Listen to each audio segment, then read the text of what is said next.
예, 세대적 진리.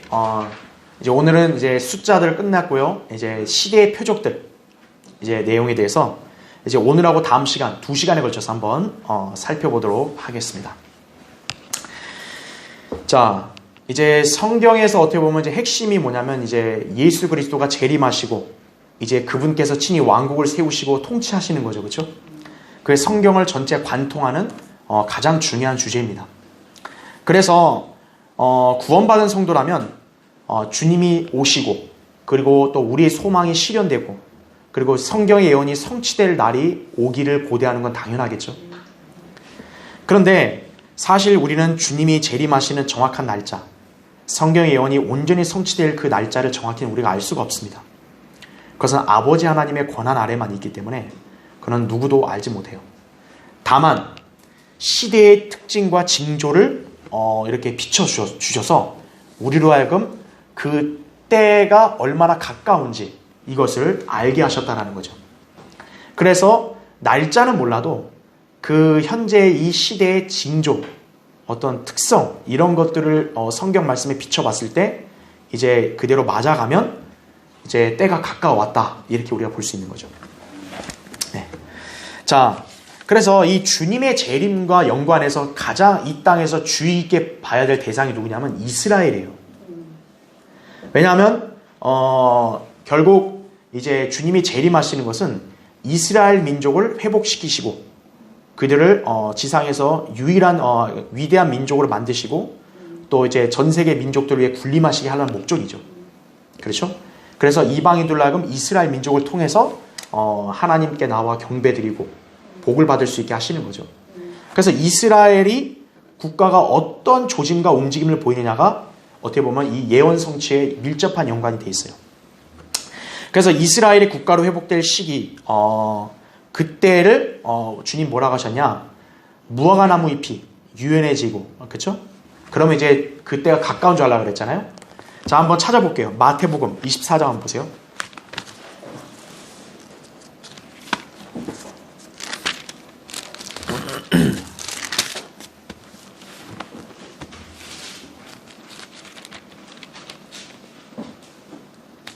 자, 마태복음 24장 거기 이제 32절을 한번 보시면요.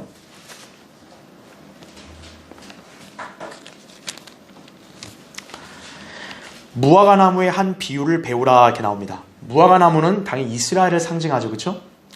그 가지가 유연해지고 잎이 나오면 여름이 가까운 줄 너희가 아나니 이와 같이 너희도 이 모든 것을 보면 그 일이 가까이 곧 문들 앞에 이른 줄 알라 이거죠.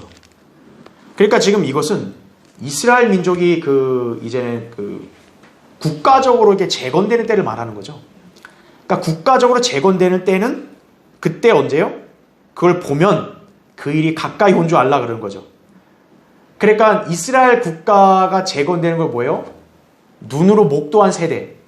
그 세대는 지금 이 성경에서 주님이 오시는 그 예언의 말씀이 임박한 때에 살고 있다는 거죠. 그래서 거기 34절 보시면 진실로 내가 너희에게 말하노니 이 세대가 지나가기 전에 이 모든 일들이 이루어지리라 이렇게 분명히 말씀을 하고 있습니다. 그래서 그 이스라엘이 국가가 회복된 때가 1948년 이제 5월 14일이죠. 그래서 그때 1948년에 태어난 세대들, 그 이후의 세대들은 살아있을 때 이 주님이 오시는 것을 볼 수도 있다라는 거죠. 예. 그래서 이제 그 자세한 내용들은 뭐 여기서 이게 우리가 지금 마태복음 공부하는 게 아니다 보니까 제가 여기서 나중에 하기로 하고요. 어쨌든 지금 이러한 하나의 표적을 알려주셨다는 거죠. 도대체 주님이 언제 오십니까? 그럼 이 예언의 말씀의 성취가 언제 이루어집니까? 그렇게 했을 때 그 하나의 징조로 이걸 알려주신 거죠. 무화과 나무의 한 비유를 배우라 이거죠. 그러면 그때 가까운 줄 안다 이거죠. 그렇게라도 알려주신 거고요. 또 대환란이 시작되기 직전 상황에 대해서는 그 징조는 우리 주변에서 자주 보고 있어요. 마태복음 24장 5절부터 8절을 거기 보면은 많은 사람이 내 이름으로 와서 내가 그리스도라고 말하며 많은 사람 미혹하리라. 자기를 그리스도라고 이렇게 사칭하는 그런 인간들이 지금 이 땅에 굉장히 많이 나오고 있죠. 그렇죠? 그리고 6절에 보면 전쟁과 전쟁의 소문을 들을 것이라. 전쟁이 지금 굉장히 이게 조짐들이 많이 보이고 실제로 전쟁도 많이 났고 그렇죠? 또 7절에 보면 기근과 역병과 지진이 난다 그러잖아요. 그렇죠? 기근, 못 먹는 사람들, 잘 못 먹고 산 사람들이 많아지는 거고 그렇죠? 그리고 역병, 지금 코로나 바이러스 이렇게 나서 전 세계가 이제 홍역을 치르고 있고 또 지진이 뭐 단골로 일어나는 국가나 지역은 계속 일어나고 있고요. 심지어 대한민국도 예전에 그렇지 않았는데 지금 지진에서 안전지대가 아니죠. 대한민국도 이제는.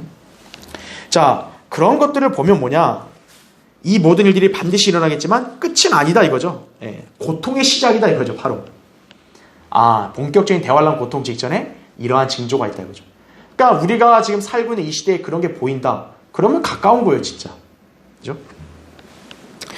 또 어떤 그런 징조도 있냐면 바울이 말한 교회 시대의 마지막 때에 벌어질 죄악들을 보면 역시 그때가 가까웠음을 안다 이거죠. 그러니까 디모데후서 3장 1절에 보면 마지막 날들에 아주 어려운 때가 오리라 그랬어요. 자, 그것을 이제 이따 자세히 그 구절을 보기로 하고요. 자, 그래서 우리는 이런 여러 가지 징조들을 통해서 성경의 예언의 정확성을 확신하게 되고 주님이 오실 때가 가까웠음을 기대해 볼 수 있는 것이다 라는 거죠. 게다가 성경은 때가 임박한 상황에 있을 표적들을 제시해주고 있다. 그래서 이제 클라렌스 라킨 형제는 이걸 시대의 표적들이라고 말한 거예요. 예, 표식이다 이거죠. 예. 자, 지금부터 우리는 이 표적들에 관해 살펴봄으로써 하나님 말씀을 온전히 믿는 계기가 되어야 돼요. 성경의 예언이 그냥 막연하게 기록된 게 아니라 진짜 그대로 이루어지는구나 이거죠. 예. 사실 우리가 성경에서 그동안 세대적 진리를 많이 배웠지만 결국 초점은 어디냐? 예수 그리스도의 재림이에요. 재림과 왕국이에요. 그게 어떻게 보면 전체 하나님의 경륜에서 그게 가장 봐야 되는 거예요.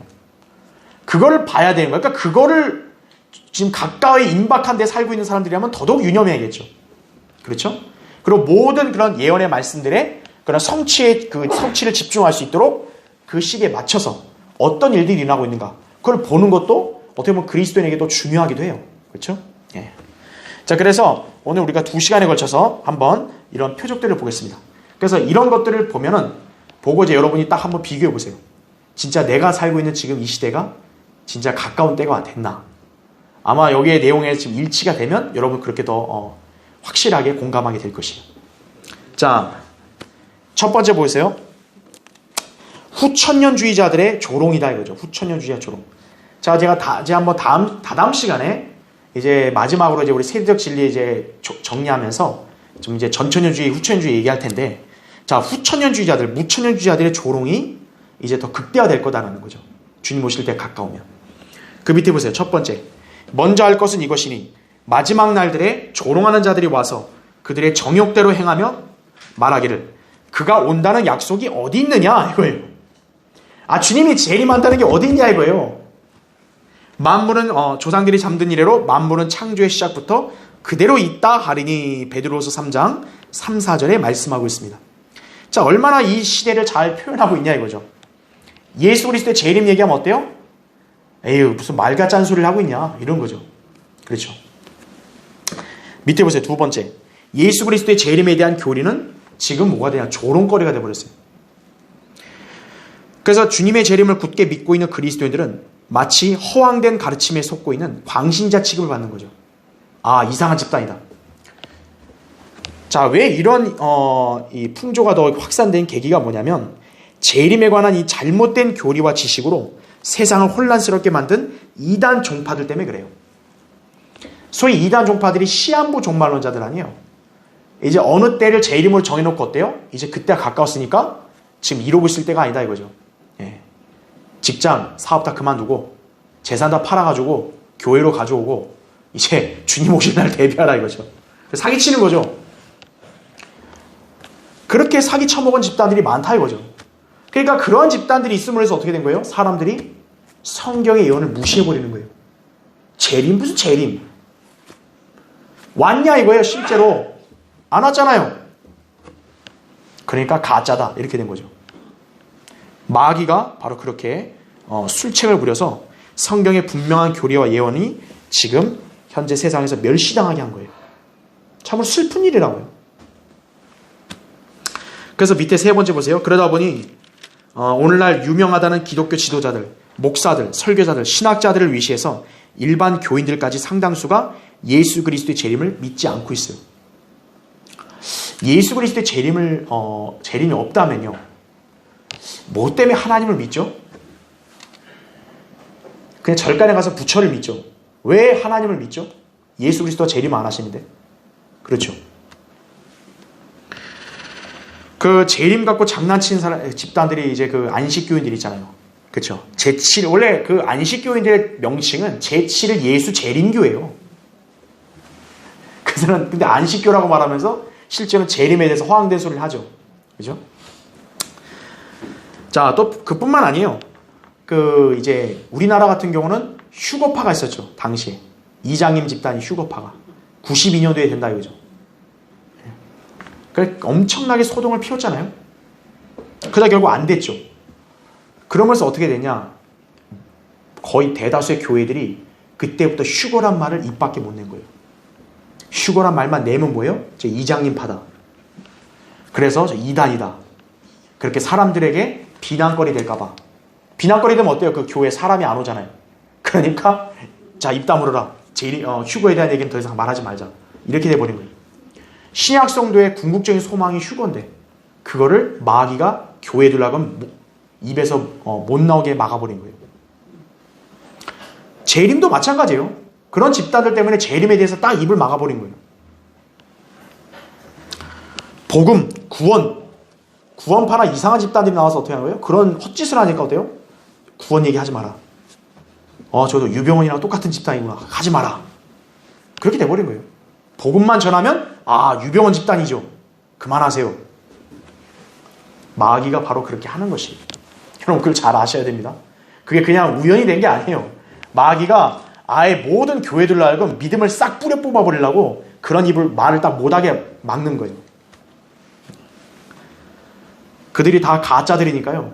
성경의 예언에 대해서 그 담대함이 없는 거죠. 그렇죠? 예. 마귀의 술책이고 우리는 하나님 말씀대로 주님이 오신 걸 믿는다 이거예요. 그렇죠? 믿으니까 이렇게 와서 믿음 생활하는 거죠. 믿지 않으면 뭐하러 교회로 오겠어요. 그렇죠? 예. 자, 그래서 후천년주의자들의 조롱, 특히나 더 극대화되는 것이요. 그러니까 마지막 때가 다가왔기 때문에 그런 거죠. 자, 두 번째, 배교입니다. 자, 거기 첫 번째 보시면 데살로니가후서 2장 3절 나오죠. 아무도 어떤 모양으로든지 너희를 미혹하지 못하게 하라. 이는 먼저 배교하는 일이 이르지 않고 또 그 죄의 사람 곧 멸망의 아들이 나타나지 않고서는 그날이 오지 아니함이라 이렇게 말씀합니다. 즉 주님이 오실 날이 되기 직전에는 반드시 뭐가 있다는 거예요? 배교가 있다는 것이에요. 그래서 교회들이 이렇게 무슨 왕성하고 이렇게 세계가 복음화되고 이게 아니라 이제 때가 가까워지면 교회들은 점차 배교한다는 거예요. 다. 하나님께 인정받는 교회들은 소수만 남는 거예요. 소수만. 그게 성경의 진리예요. 우리가 교회 건물들을 아주 많이 짓고 사람들 많이 모아서 전 세계를 기독교화 시키겠다. 그 성경을 모르는 사람들이 그런 소리 하는 거예요. 마지막 때는 배교가 있다 이거죠. 자, 두 번째 보세요. 배교란 뜻이 뭔가? 이전에 올바로 믿고 행했던 길에서 이탈하여 비성경적인 행보를 취하는 게 배교예요. 그러니까 처음에는 성경적 믿음과 신앙의 길에 잘 들어섰는데 어느 순간 백슬라이드 해가지고 거기서 이탈해가지고 이렇게 비성경적인 그런 길로 간 게 배교예요. 그렇게 봤을 때요, 사실 한국 기독교는 배교란 말하고 좀 어색해요. 왜냐하면 한국 교회는 처음부터 성경적 신앙에 있었던 게 아니기 때문에 그런 거예요. 왜 그렇죠? 바른 성경이 없으니까 그런 거예요. 그리스도인의 믿음, 교회의 믿음과 신앙의 최종 권위는 성경인데 바른 성경이 없는데 어떻게 성경적 신앙이 출발이 되겠어요? 그렇지 않겠어요? 애석하지만 한국 기독교는 그래서 처음부터 성경적 신앙을 가진 게 아니에요. 그래서 원래 한국 기독교는 배교란 말하고 좀 어울리지 않아요. 그렇지만 보편적으로 봤을 때 어때요? 교회가 성경적인 신앙을 고수하고 진리를 따라 행해야 되는데 그러지 않고 어때요? 세상 지향적으로, 육신적으로 가잖아요. 교회들이. 바로 그게 배교라는 거죠. 그러니까 지금 배교의 증상이 지금 나타나니까 어때요? 지금 현재 세상에 교회들은 많은데 정작 성경대로 믿고 행하는 참다운 교회들은 극히 적은 거죠. 대다수 교회들이 뭐예요? 다 과열 경쟁을 하잖아요. 어떻게 우리 교회로 사람 많이 모아가지고 세력을 불릴까? 이거에만 골몰하고 있잖아요. 그렇게만 다 커진 교회들 아니에요. 외형만 커졌잖아요. 바로 배교의 증상이 지금 극대화된 거죠. 그러니까 지금 이 예언의 말씀이 성취가 지금 거의 다 된 거니까 어때요? 주님 오실 날에 가까웠다는 거죠. 배교를 보면. 자, 세 번째 볼까요? 세 번째 특징이 뭐냐면 거짓 교사들이 많아져요. 네. 하나님 말씀을 진실되고 정직하게 가르치는 설교자나 교사가 아니라 이 가짜들이 많다라는 거죠. 가짜 교사들이. 자, 이거 한번 찾아볼까요, 여러분? 베드로후서 2장 한번 보십시오.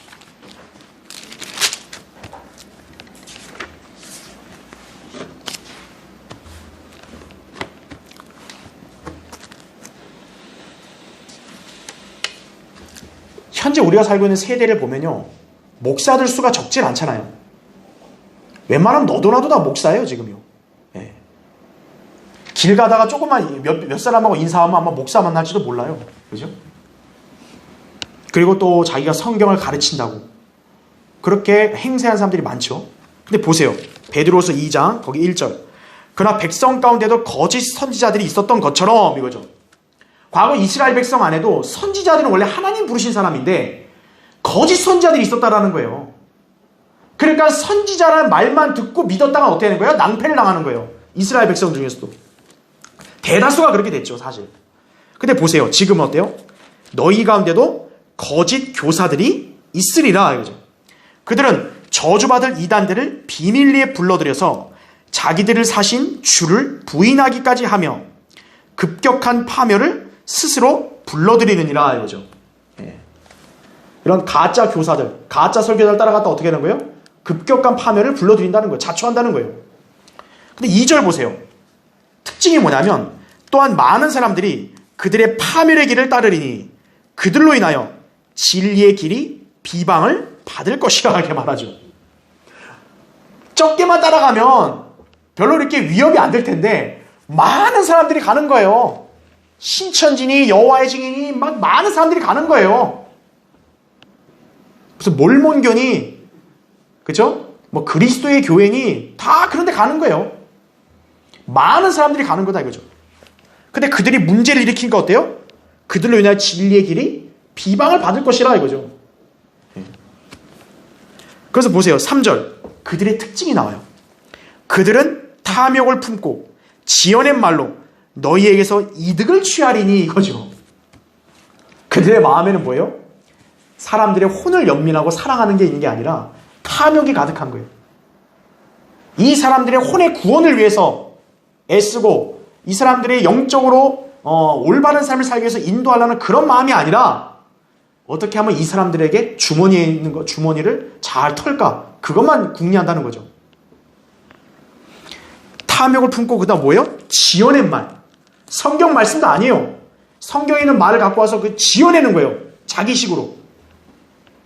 신천지든 무슨 여자 교주를 믿는 그 무리들이든 다 똑같잖아요. 지어낸 말로 이득을 취한다 이거죠. 돈 내라 이거죠. 돈 내라. 자, 그래서 보세요. 이제 그들의 심판은 예로부터 지체하지 않으며 그들의 멸망은 졸지 아니하느니라 이렇게 말씀하고 있다 그죠. 네. 바로 거짓 교사들이에요. 이단 종파들만 있는 게 아니라 소위 정통이라고 자기들을 자처하는 그런 개신교회들도 대다수예요. 거짓 교사들, 거짓 설교자들. 그들은 회중들을 파멸길로 이끌고 가는 거예요. 그리고 이득을 취한다 이거죠. 자, 그러면 왜 많은 사람들이 그들의 길을 따라갈까요? 자, 성경 하나 더 찾을까요? 디모데 전서 보세요. 디모데 후서. 디모데후서 4장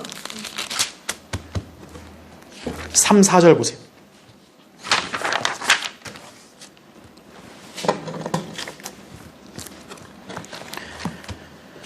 왜 성경 대리면 교회는 이렇게 사람이 안 오고, 그죠? 왜 저희 엉터리 같은 일반 교회들은 사람 많이 가냐 이거예요. 그리고 답이 있어요. 성경에요. 자, 디모데후서 4장 거기 3절 4절 보세요. 자, 디모데후서 4장 3절 4절. 때가 이르리니 사람들이 건전한 교리를 견디지 못하고 이거죠. 그러니까 때가 가까울수록 특징이 뭐냐면 사람들이 하나님의 말씀의 그런 건전한 교리 지식을 못 견디는 거예요. 그럼 어떻게 하냐 보세요. 그들 자신의 정욕에 따라 가려운 길을 즐겁게 해줄 선생들을 많이 두리라 이거죠. 성경의 진리의 지식 그건 필요 없다 이거예요. 좀 듣기 좋냐 이거예요. 아 이거로 좀 기분이 좀 업될 수 있냐 이거예요. 그러면 오케이요. 그걸 가르쳐준 사람은 좋은 거예요. 목사가 코미디도 잘하고 유머도 잘하고 그럼 오케이가 이거죠. 가서 재밌게 좀 있다 오는데 고리타분하게 성경만 얘기한다. 아유 싫다 이거죠. 바로 때가 이러고 그렇다는 거예요. 바로 인간의 정욕은 어때요? 인간의 육신의 정욕은 죄잖아요. 하나님 말씀에 절대 그거 반기지 않죠. 그러니까 정욕은 어때요? 말씀을 거절하고 가려운 길을 즐겁게 해주는 그런 이야기를 좋아하는 거죠. 그러니까 4절 보세요. 또한 그들이 그들의 귀를 진리에서 돌이켜 꾸며낸 이야기로 돌리리라 이렇게 말씀하는 거죠. 네. 성경보다는 진화론이 더 좋다 이거예요. 꾸며낸 이야기로 돌리는 거죠. 네. 자기네가 추종하는 무슨 추종자나 신이 계시를 받고 뭐 했다. 그건 좋은 거예요. 듣기가. 근데 예수 그리스도의 구원의 복음을 전하고 예수 그리스도의 재림을 얘기하고 그러면 어때요? 듣기 싫은 거예요. 그런 얘기 하지 마라. 그러니까 사람들이 이 세상에 지금 거의 대다수 사람들은 하나님께로부터 부르심을 받은 참된 종을 원하는 게 아니라 자기들을 기분을 쫙 맞춰주는 그런 거짓 교사들을 원하는 거예요. 그러니까 그들이 돈을 그렇게 많이 뜯겨도 가는 거예요. 그냥 자기가 정욕적으로 그게 좋으니까 재산 거덜나고 집안이 파탄나도 간다 이거예요. 자기는. 네. 자, 세 번째 보세요. 교환에 다음 페이지 넘어오셨죠? 이 페이지 세 번째. 바른 교리를 받아들이지 않고 거듭나지 않은 사람들을 교회 회원으로 받아들인 일이다 이거죠. 교회라면 예수 그리스도의 피로 구원받은 성도들이 모여야지 구원받지 않은 사람들은 그냥 아무렇게나 다 와도 다 좋다 이거예요. 그냥. 그 다음에 교회와 주일학교는 나가고 주일을 지키는데 정작 바른 교리로부터 돌아서는 일들이 비일비재하다라는 거죠. 네. 교회들이 어떻게 하는 거예요? 특히 좀 돈 있는 사람들은 헌금을 미리 다 내놓고 어때요? 골프채 뒤트렁크에 싣고 간다고요. 헌금 내고. 그런 교인들이 있다고 들었어요. 그러니까 요새 목사들은 어때요? 사람들이 이렇게 하나님 말씀 잘 듣기 싫어하니까 어때요? 설교도 딱 15분만 하잖아요. 15분. 길게 안 하고. 나머지는 뭐합니까? 기타 치고 악기 두드려 가면서 노래 부르고. 그래야 사람이 흥이 나야 계속 교회일 거 아니에요. 네. 그래서 지금 어때요? 대다수의 교회들은 복음과 진리의 지식을 전파하는 일에 관심이 없어요. 오히려 사람들을 즐겁게 해줘서 자기 교회로 사람들을 많이 모으는 데만 혈안이 돼 있는 거예요. 그러니까 사람이 많이 모이면 그 교회가 가장 좋은 교회라고 그렇게 자기들이 평가하는 거예요. 바로 거짓 교사들이 바로 그렇게 지금 만연해 있다, 횡행해 있다는 거죠. 그러니까 이걸 통해서 우리가 때가 가까웠다는 걸 알 수 있는 거죠. 그렇죠? 자, 네 번째, 심령술입니다. 거기 첫 번째 보시면 이제 성령께서 분명히 말씀하시나니 마지막 때에 어떤 자들이 믿음에서 떠나 미혹하는 영들과 마귀들의 교리들을 따르리라. 디모데후서 4장 1절에 말씀하죠. 대표적으로 마귀적인 교리가 뭐냐? 혼인을 금하고 음식을 삼가게 하는 것이죠. 예. 교회 시대에 성경 어디에 혼인을 하지 말라는 말이 어디 있어요? 카톨릭 사제들, 중들이 그러잖아요. 그런 거를 그게 뭐냐면 바로 육체, 그러니까 혼을 달관하는 거예요. 예. 그래야만 뭔가 거룩한 것처럼 보이려고 그러는 거죠. 자, 그래서 이런 마귀적인 교리다 이거죠. 카톨릭이 그러잖아요. 카톨릭이 혼인을 금하게 하죠. 사제들, 수녀들. 그리고 또 음식을 삼가게 한다 이거죠. 이건 먹고 저건 먹으면 안 된다. 예. 그죠? 신약 시대는 그런 게 없다고요. 구약의 유대인들에게는 율법에 따라 불결한 거, 이게 정결한 게 있지만 신약 시대는 없다는 거죠. 자, 두 번째, 또한 어떤 게 있냐? 건전한 교리와는 완전 무관하게 영적인 접촉이 있잖아요. 네. 그 다음에 그 영적인 교통을 꾀하는 자들이 있다 이거죠. 예. 그러니까 뭐 사탄 숭배부터 시작해가지고 무슨 뭐 이렇게 뭐 영과 접촉한다고 하는 그런 자들, 심령과 연관한 그런 사상, 최면, 이거로 사람들을 미혹하는 자들이 때가 가까울수록 어때요? 더 성행할 거다라는 거죠. 예. 자, 그래서 바로 이걸 막이 들린 건데, 그 사람들은 뭐예요? 막이 들린 것을 뭔가 대단한 영적인 성령과 연관된 것으로 그렇게 엮는 거죠. 예. 그런 거짓 그런 술책이 또 이제 만연하게 된다 이거죠. 자, 6번째, 이제 주님 오실 날 가까운 때의 특징이 뭐냐? 아주 어려운 때라 그랬어요. 여러분 디모데후서 거기 3장 있죠? 거기 3장 1절부터 보세요. 또 이것을 알라, 마지막 날들에 아주 어려운 때가 오리라 이거죠. 하나님께서 우리에게 이 교회 시대의 마지막 날들은요, 아주 어려운 때라 그랬어요. 사실 지금은 우리의 믿음 때문에 막 박해하고 순교하고 이런 건 거의 없잖아요. 그럼에도 불구하고 아주 어려운 때가 온다는 거예요. 자, 왜 그런지 보세요. 거기 2절 보세요. 사람들이 자기를 사랑하고 돈을 사랑하며 이거죠. 네. 우리 예전 좀 이전 세대신 우리 어르신들하고 지금 세대 한번 비교해 보시면 이 강도가 더 달라졌을 거라 생각할 거예요. 예전에 그래도 뭔가 희생이라는 게 있었는데 지금은 그런 게 없어요. 사람들이 자기를 사랑하고 또 뭐예요? 돈을 사랑한다 이거죠. 네. 돈이라면 뭐예요? 뭐든지 다 하는 거예요. 그리고 어때요? 자긍하고 교만하며 이거죠. 하나님을 모독하고 부모에게 불순종하며 이거죠. 예전 세대에 있는 분들은 그래도 부모 효도는 끔찍했잖아요. 지금은 그런 게 아예 거의 없죠. 웬만해가지고는. 그 다음 또 뭐죠? 감사하지 아니하고. 그렇죠. 어려운 시기에 산 사람들은 그래도 감사함이란 게 있을 수 있는데 좀 이렇게 풍족한 시대에 산 사람들은 그런 게 더 없죠. 그 다음 또 뭐예요? 거룩하지 아니하며 무정하고, 정이 없어요. 지금 세상이죠. 화해하지 아니하며 모함하고 절제하지 못하며 사납고 선한 것을 좋아하지 아니하며 배반하고 분별이 없으며 이거죠. 그렇죠. 그 정치인들 있잖아요. 그 시시껄렁한 정치인들. 배반하고 분별이 없으며 자만하고 쾌락을 사랑하는 것이 하나님을 사랑하는 것보다 더하며 이거죠. 그 다음에 5절, 이게 바로 그런 엉터리 기독교인들을 겨냥하는 것이에요. 경건의 모양은 있으나 경건의 능력은 뭐예요? 부인하리니 이거죠. 이런 자들에게서 돌아서라 이거죠. 모양은 좋아요. 주일 성수하고 새벽 예배 가고 금요 철야 가고 구역 예배도 가고 금식도 하고 모양은 좋다 이거죠. 근데 뭐예요? 경건의 능력은 없다는 거죠. 예. 근데 믿음이 없고 분별력이 없는 사람들의 특징은 뭐예요? 그 모양을 보고 속는 거죠. 그렇죠. 여러분 사기꾼에게 잘 속는 사람들의 특징이 뭐예요? 어리석으니까 사기꾼한테 잘 속죠. 좀 지혜가 있으면 어때요? 사기꾼한테 웬만하면 안 속잖아요. 물론 사기꾼이 너무 그럴싸하면 속지만 어쨌든 지혜가 있으면 웬만하면 안 속을 거 아니에요. 근데 누가 속는 거예요? 어리석은 사람들이 속는 거죠. 그 겉모습만 보고. 바로 특징이 그렇다는 거죠. 그 다음에 6절 보세요.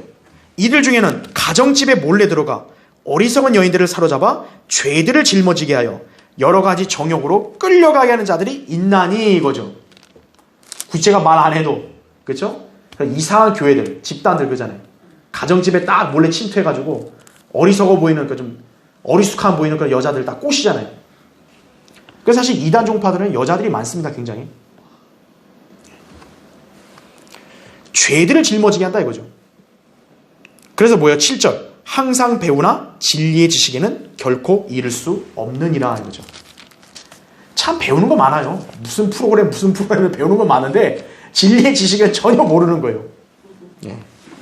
바로 이게 어려운 때다 이거죠. 그러니까 이런 시기에 살고 있는 성도들은 어때요?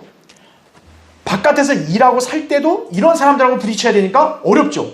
왜? 그리스도에는 선한 양심을 가진 사람들이니까. 또 하나님을 믿는 삶을 살고 싶은데 뭐예요? 이런 사람들이 혼란을 주는 거죠. 경건의 모양만 있는 사람들이. 너네만 하나님 믿고 너네만 하나님이 너네만 있냐? 우리도 있다. 이렇게 얘기하니까요. 바로 이게 어려운 때다 이거죠. 지금 여러분이 이 말씀을 읽으니까 지금 현재 여러분이 살고 있는 시대, 여기랑 많이 일치되는 것 같으세요? 그렇다면 이제 가까운 거예요. 이제 마지막 날들이 된 것이에요. 그렇죠? 자, 마지막 6번째. 이제 재물의 욕심이 극대화되는 거예요.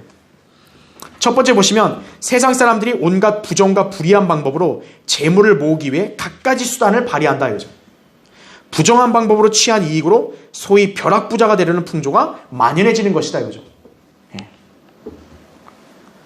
예전에는 복권, 주식, 지금도 어때요? 주식으로 엄청나게 빚까지 져가면서 사람들이 다 주식 사잖아요. 왜 그래요? 부자가 되겠다 이거죠. 단번에 부자가 되겠다. 돈을 모으겠다 이거죠. 재물의 욕심이 극대화되는 거예요.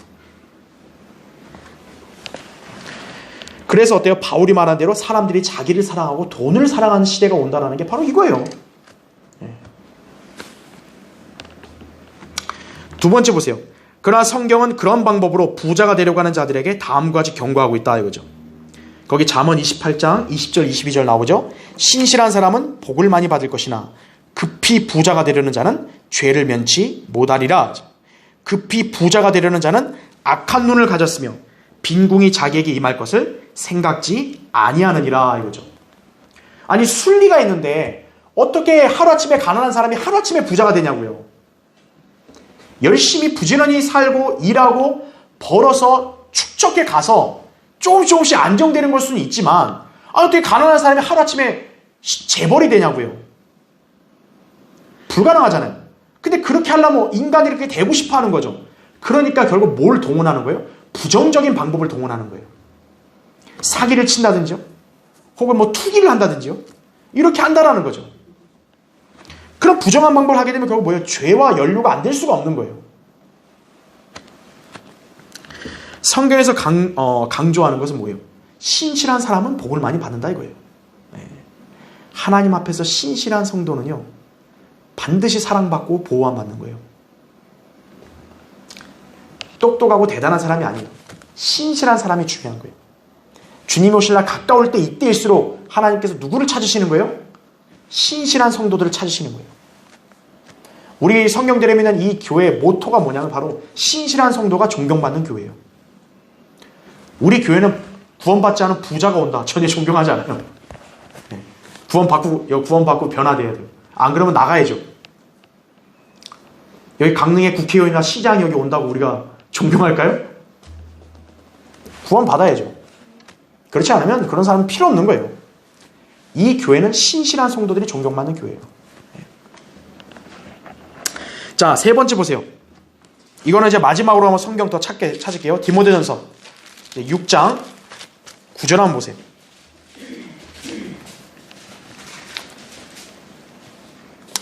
자, 거기 6장 6절부터 제가 볼게요.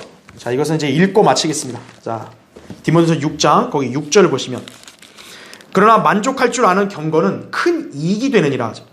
우리가 세상에 아무것도 가지고 온 것이 없으며 아무것도 가지고 갈 수 없는 것이 분명하니 우리에게 먹을 것과 입을 것이 있으면 이것들로 만족할 것이니라 하죠. 그리스도인의 삶의 자세예요. 근데 보세요. 9절에 그러나 부유하게 되고자 하는 자들은 유혹과 올무와 여러 가지 어리석고 해로운 정욕에 빠지리니 이는 사람들로 파멸과 멸망에 빠지게 하는 것이라 이거죠. 부유하게 되고 싶어 한다 이거예요. 욕심이 가득 찼다 이거예요. 그럼 어떻게 돼요? 굉장히 이렇게 유혹에 빠지기 쉽다라는 거죠.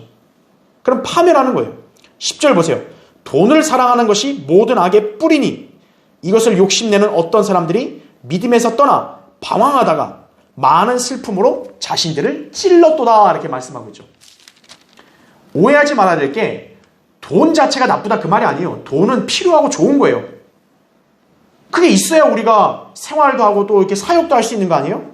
중요한 게 뭐예요? 여기서 말씀한 게요? 돈을 사랑하는 거예요. 그게 악의 뿌리다 이거죠. 성도는 하나님을 사랑해야죠. 예수 그리스도를 사랑해야죠. 돈을 사랑하면 안 된다는 거예요. 그러니까 돈을 사랑하면 어때요? 악의 뿌리니까 이것을 욕심내는 어떤 사람들이 믿음에서 떠난다 이거죠. 예. 그래서 방황하면 어때요? 하다가 결국 남는 거 뭐예요? 슬픔으로 자신을 찌르는 것밖에 없는 거예요. 돈을 쫓아가면 뭔가 거머쥐겠죠. 그게 인간의 발상 아니에요. 그렇죠? 우리 그리스도인들은 돈을 사랑하는 게 아니라 예수 그리스도를 향해 그 표대를 향해 쫓아가야 되는 거예요. 그런 사람이 가장 복 있고 또 그런 사람이 인생을 가장 행복하고 풍요롭게 풍성하게 살 수 있는 것임을 여러분 잘 기억해야 합니다. 그렇죠? 자, 이 시대의 또 다른 표적들은 다음 시간에 또 계속 하겠습니다.